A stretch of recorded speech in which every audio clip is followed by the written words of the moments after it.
Assalamualaikum warahmatullahi wabarakatuh. Alhamdulillah wassalatu wassalamu ala sayyidina Rasulillah sayyidina Muhammad bin Abdullah wa ala alihi wa sahbihi wa mawala. Amma ba'd, kita bersyukur kepada Allah Subhanahu wa taala pagi hari ini kita berkumpul di majlis yang penuh berkah. Majlis Al-Imam Al-Arif Billah Al-Habib Ali bin Abdul Rahman Al-Habsyi, mudah-mudahan Allah angkat derajat beliau dan Allah Ta'ala berikan berkah manfaat kepada kita dengan berkat beliau. Kita doakan para guru-guru kita, bil khusus akhina Al-Habib Ali bin Abdul Rahman bin Muhammad bin Ali Al-Habsyi, dan juga segenap keluarga besar Al-Jad Al-Habib Ali bin Abdul Rahman Al-Jad Muhammad bin Ali bin Abdul Rahman Al-Habsyi, diberikan kesehatan, afiat, panjang umur, serta para guru-guru kita, para ulama, para kiai, para masyayikh, para habaib, hadirin dan hadirat.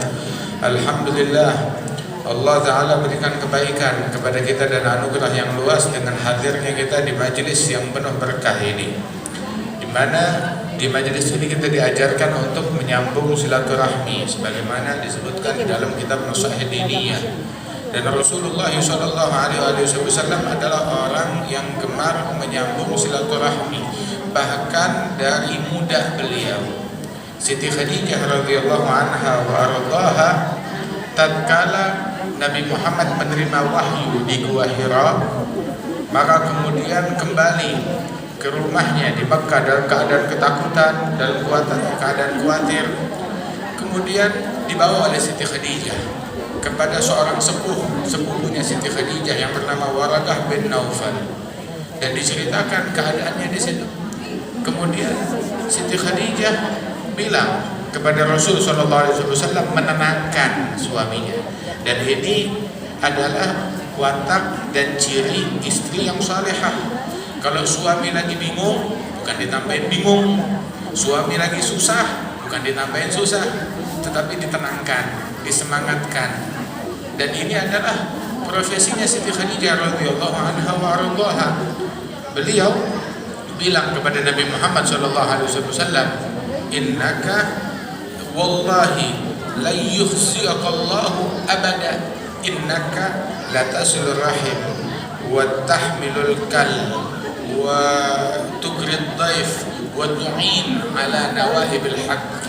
Sesungguhnya Allah tidak akan mengecewakan engkau, Allah tidak akan mencelakakan engkau, sebab engkau memiliki sifat, ada 4 sifat kriteria dari Nabi Muhammad dari sebelum beliau menerima wahyu. Apa sifatnya Nabi Muhammad yang istimewa?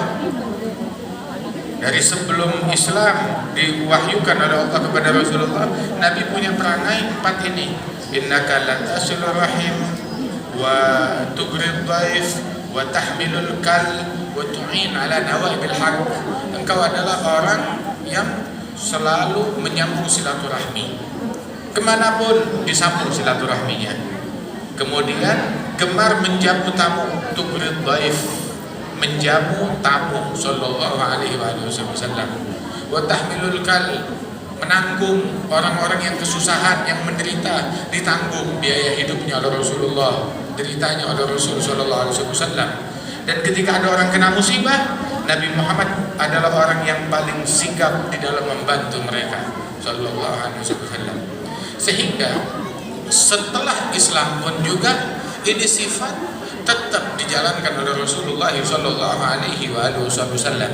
Sebab Islam, agama Islam itu adalah membenarkan yang benar dan memperkuatnya.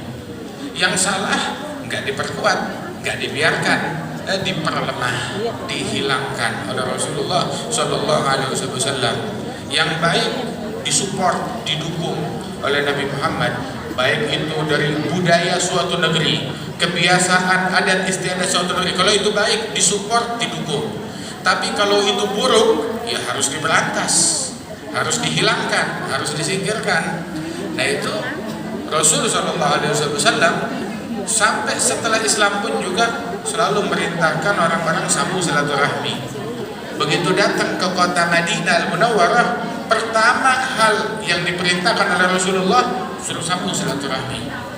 Rasulullah bilang di dalam hadis beliau, kata Sayyidina Abdullah bin Salam, awal kalam sami'tu min Rasulillah, kalimat pertama yang saya dengar dari Rasulullah waktu Rasulullah datang ke Madinah, ayyuhan nas afshus salam silul arham aqimut ta'am wa sallu billail wan nasu niyam.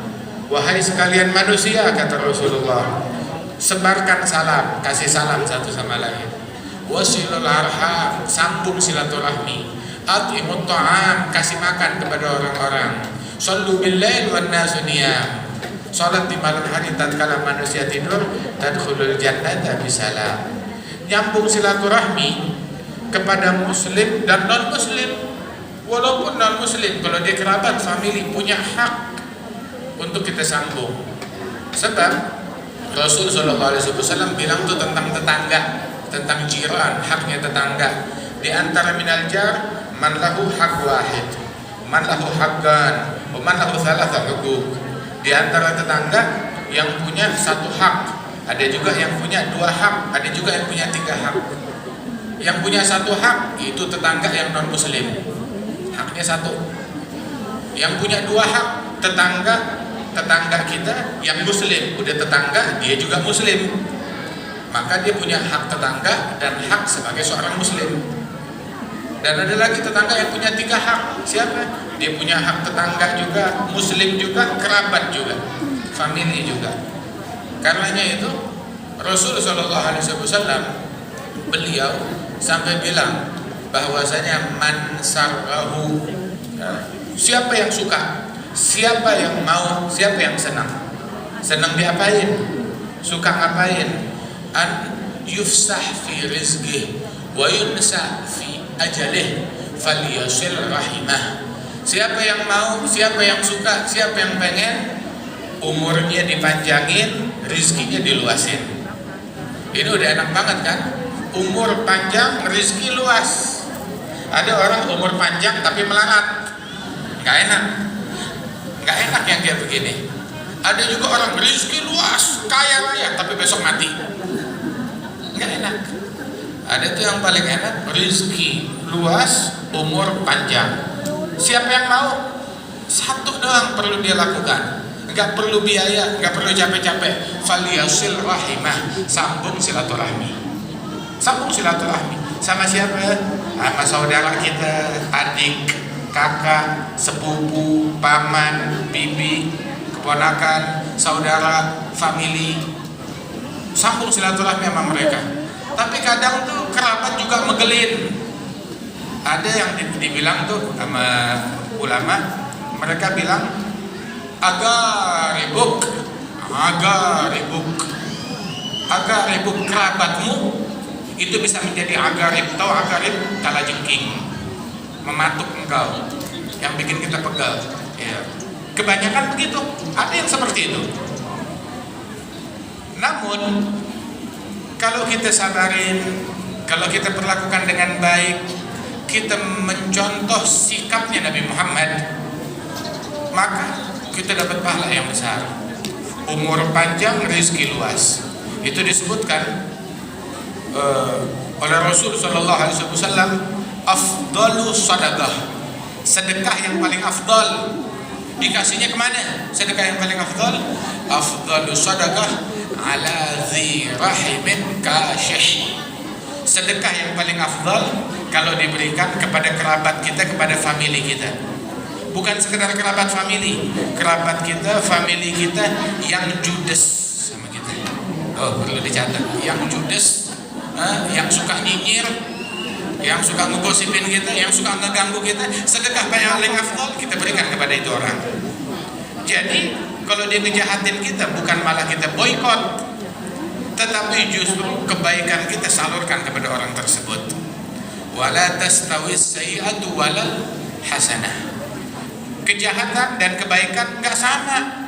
Wala tastawil hasanatu wala sayyi'ah. Yang baik, yang buruk enggak sama. Sikap baik, sikap buruk. Ngasih kebaikan, ngasih keburukan enggak sama, beda. Terus kita bagaimana harus bersikap? Idfa billati hiya ahsan.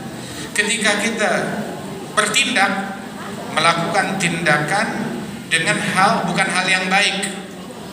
Enggak cukup kita memberi kepada orang lain yang memperlakukan kita dengan hal yang tidak baik, kita balasnya dengan hal baik, nggak cukup. Loh, dia memperlakukan kita dengan perlakuan tidak baik, kita balas dia dengan perlakuan baik, nggak cukup. Bukan itu perintah Allah. Tapi perintah Allah, Allah nggak bilang idfa billati bil hasan. Allah nggak menyuruh kita balas dengan kebaikan, tidak. Tetapi Allah berfirman idfa billati hiya ahsan. Kita tolak, kita balas dengan yang terbaik. Jadi bukan sekadar baik, baik, pilih yang paling baik. Di dalam berucap, di dalam bersikap, di dalam berkata, di dalam berbuat, di dalam berbagi, di dalam ngasih. Idfa billati hiya ahsan. Pilih yang paling baik, yang paling bagus. Lan tanalul birra hatta tunfiqu mimma tuhibbun. Kita nggak bakal mencapai surga hingga kita menginfakkan hal yang kita suka. Yut'imuna ta'ama ala hubbihi, berbagi makanan yang dia suka, bukan yang dia nggak doyan, bukan yang udah menjelang basi, yang kira-kira udah bakalan jadi nggak enak, terus kita kasih, enggak. Tetapi yang dia lagi suka, yang dia doyan, yang terbaik, kasih kepada orang lain. Nah begitu juga di dalam mensikapi orang yang bersikap buruk kepada kita, idfa billati hiya ahsan. Tapi ini orang judes, jahat, kurang ajar, bersikap atau ngeluarin kata-kata yang gak baik, ngegosipin kita. Fa idzal ladzi bainaka wa bainahu adawatun ka'annahu waliyyun hamid. Sikapi orang tersebut bagaikan kawan yang dekat dengan sikap yang hangat. Tetap senyum, tetap santun. Sampai diajarkan oleh Allah Subhanahu wa taala, ini sikap yang kayak begini enggak sembarang orang yang bisa mencontoh. Hanya orang-orang pilihan, manusia-manusia pilihan.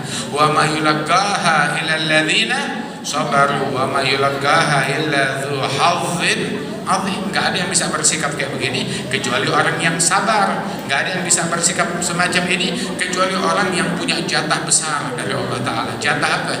Jatah ilmu dari Allah, jatah kasih sayang dari Allah, jatah pahala besar dari Allah Subhanahu wa taala. Adapun orang yang kere, tahu yang kere, yang enggak dapat anugerah dari Allah Subhanahu wa taala, enggak bisa bersikap dengan sikap dan akhlak yang semacam ini. Kadang kita bisa bersikap dengan akhlak bagus kepada orang lain, tapi sama famili, sama keluarga kita enggak bisa. Seolah-olah kebaikan kita cuma buat orang, diganggu orang kita sabar, diganggu saudara kita enggak sabar. Justru orang yang paling patut kita bersabar ya dari saudara kita, dari kerabat kita, dari famili kita. Itu disebutkan dulu tuh ada satu orang namanya Al-Imam Muhammad bin Abdullah bin Syekh Ali bin Abi Bakar Al-Sakran. Ada Imam Muhammad bin Abdullah bin Syekh Ali bin Abi Bakar Al-Sakran. Itu beliau ini gemar nyambung silaturahmi. Dan beliau tuh sampai tuh gemar menjamu tamu. Dia bikin di jalanan di kota Tarim sana tuh, di luar kota Tarim, di jalanan umum yang biasa dilewatin kafilah zaman dulu nih, ratusan tahun yang lalu, dia bikin tempat air dari batu, diisi air minum yang bersih buat orang minum di sana. Sehingga kalau ada tamu datang selalu ditanya, perjalanan kamu tadi minum? Iya minum, alhamdulillah kami minum, kami bekali diri kami dengan air. Sedekahnya kayak begitu buat orang-orang. Sampai satu kali kedatangan tamu, dia tanya, kamu ngelewatin tadi tempat minum yang saya buat, wakaf yang saya buat? Iya. Kamu minum? Enggak, saya enggak minum. Loh kenapa? Airnya kotor, banyak kotoran kambing, banyak tanah. Akhirnya dia perintahkan pembantunya, ini harusnya rutin, berapa hari sekali dibersihkan. Kok bisa kotor? Coba cek, bersihkan. Ya betul, kotor, dibersihkan. Besokannya ada tamu datang lagi, ditanya hal yang serupa, ditanya kotor, jawabannya, loh ini baru kemarin semalam dibersihkan, kok sekarang udah kotor lagi? Berarti ada yang iseng, ada yang usil. Dia perintahkan pembantunya bersihkan lagi. Terus malam ini kamu tunggu, jaga di sana, tapi jangan di depan tempat air itu, di tempat yang agak jauh. Maka dia bersihkan, malamnya dia nunggu di sana. Nggak taunya pas malam hari ada orang datang. Oh, itu orang bawa kotoran kambing dilempar ke dalam tuh air, bawa tanah, batu, pasir dilempar ke situ. Oh, ada yang usil, bener. Kemudian dia nggak melarang, sebab perintah daripada Habib Muhammad, jangan ngomong apa-apa, jangan melarang, jangan menegur, intip aja dari jauh. Terus laporan ke saya. Besokannya laporan, ya Habib, betul ucapan kau, ada yang usil. Tahu gak siapa yang usil? Siapa? Sepupu kamu sendiri, saudaranya sendiri. Dan ini omongan cukup sampai di sini. Kamu jangan cerita ke siapa-siapa. Masalah saudara saya, ntar saya yang beresin. Itu tempat belum saya bersihin, udah biarin, gak usah dibersihin. Apa yang dia lakukan? Dipanggil, bukan saudaranya yang dipanggil, yang bikin jahat. Yang dipanggil anak-anaknya, sini. Anak-anaknya dipanggil, anaknya, mantunya, cucunya dipanggil. Ditanya, Abah punya saudara namanya Fulan bin Fulan.